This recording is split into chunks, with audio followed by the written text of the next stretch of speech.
Hey, what's crappening, Robbie? Let me ask you a question. Why do you think it is that America elected a Big Mac-loving, real estate dealing reality show host for president over seasoned senators, governors, or war heroes, as was the norm for so long? Well, I think that's because we're much more concerned with results than appearances. Slick-talking politicians have been in control since we can remember, but behind the $1,000 Hart and Schaffner Mark suits, which is a fitting brand for the 44th president, by the way, many presidents misled and scammed the public to divide a nation. Now, would we prefer Trump be more statesman-like? Of course, but Trump's crass comments have little impact on our children's future. Unlike policy, lack of resolution with issues like abortion, race relations, and immigration are not a function of challenge, but rather these controversies serve as platforms to gain voters and support. In other words, solutions are bad for business. For the most part, silver-tongued and churched-up politicians have been performing a decades-long surgical operation in this country,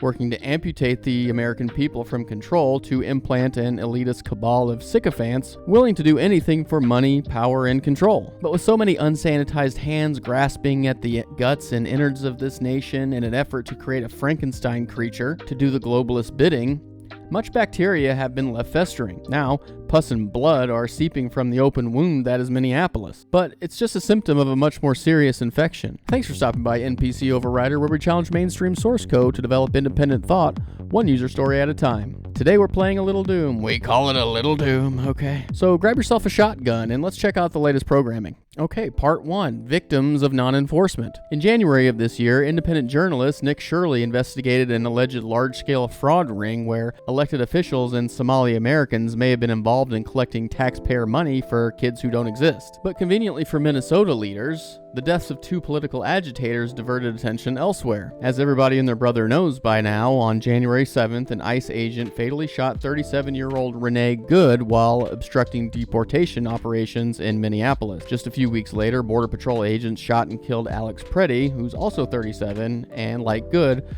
also inserted himself into active law enforcement engagements. But ICE and the Trump administration are not responsible for their early departures. Rather, people like Mayor Fry, or Frey, whatever it is, and Governor Walz bear the blame, in my opinion anyway. They're the ones who chose not to assist law enforcement, who was deployed there as a result of a democratically held election. The voters want the illegals gone. Walz and Fry are the ones that told Minnesotans to resist. Mayor Fry told ICE to get the French out of Minneapolis, yet we saw no calls for him to be more statesmanlike, as they've done with Trump so many times before. But Good and Pretty, and is that a candy, by the way?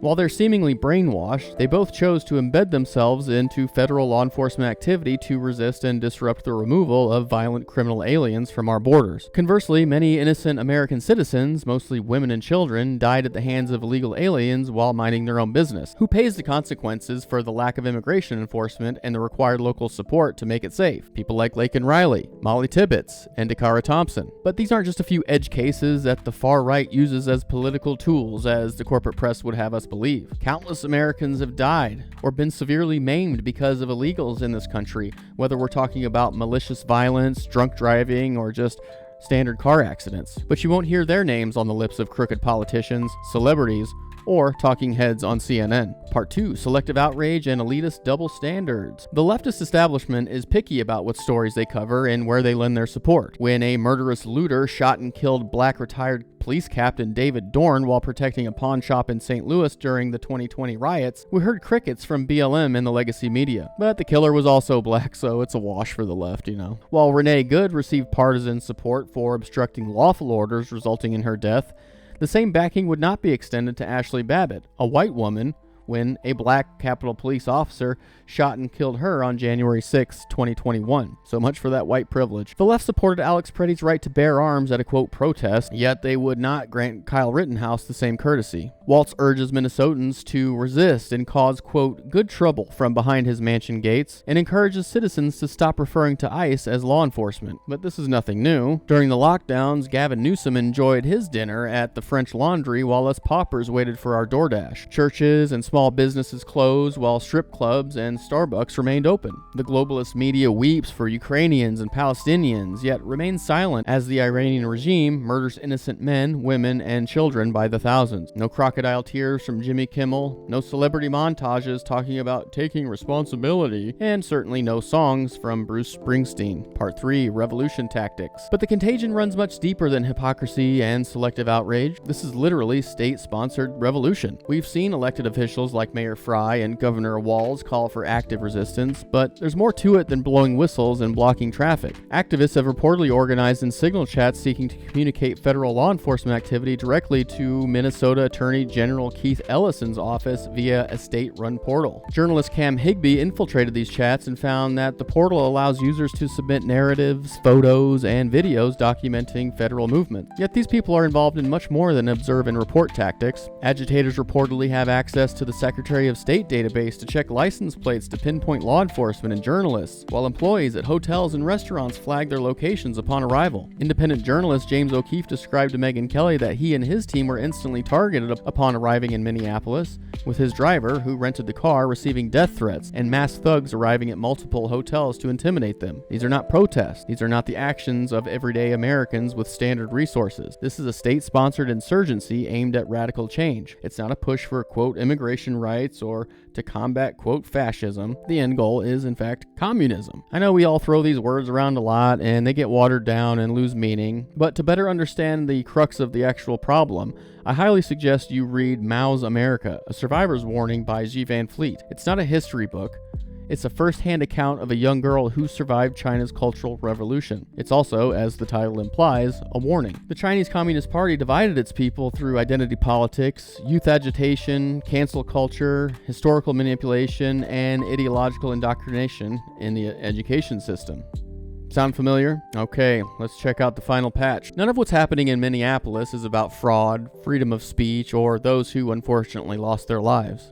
It's a microcosm of what the left has planned for this nation. Politicians, legacy outlets, and Hollywood don't give a rip about Renee Good, Alex Preddy, or the criminal illegal aliens that they claim to support. They want martyrs for this cause to gain mainstream support. They want the chaos. The end goal is communism. This might sound wild or hyperbolic, but the same thing we're dealing with preceded all communist uprisings throughout history. In China, it was about the, quote, peasant rights. In the Soviet Union, it is about the, quote, urban workers' rights. And in the US, it's about, quote, human rights, or diversity, equity, and inclusion. If the left actually cared, where were they when Obama ramped up deportations when he took office? Where were they when Obama awarded Tom Holman, the current border czar, with the 2015 Presidential Rank Award for Distinguished Service for his relentless dedication to removing illegal aliens from this country? Why isn't Bruce Springsteen writing songs about the 56 people who died in ICE custody throughout the Obama administration? Where were the tears and protests when 8-year-old Anadith Dene Reyes Alvarez died in Border Patrol custody just a few years ago under the Biden administration? The better question may be, why are Democrats leading you to believe that this just happened? America voted for mass deportation. If that means I have to show my papers, I'm fine with that. I show my papers anyway every time I grab a case of beer, board a plane, or buy a gun. And that's something the left advocated for. It doesn't make the grocery store clerk, TSA agent, or gun shop owner the Gestapo. In the first Civil War, sometimes you had to have your legs sewn off without anesthesia. It wasn't pretty, but that's what had to be done to live. So take a shot of whiskey, America. Put a block of wood in your mouth, and let's pray we survive this thing. Well, that's going to do it for this version of NPC Overrider. I'm your lead engineer, Greg. All references are available through the release notes, or they will be soon. If you want to help me save the NPCs, please set the like button to true and open up a ticket in the comments section if you have an idea for a future release. But for now, we're going to grab ourselves a beer. Thanks so much for stopping by. Have a good one.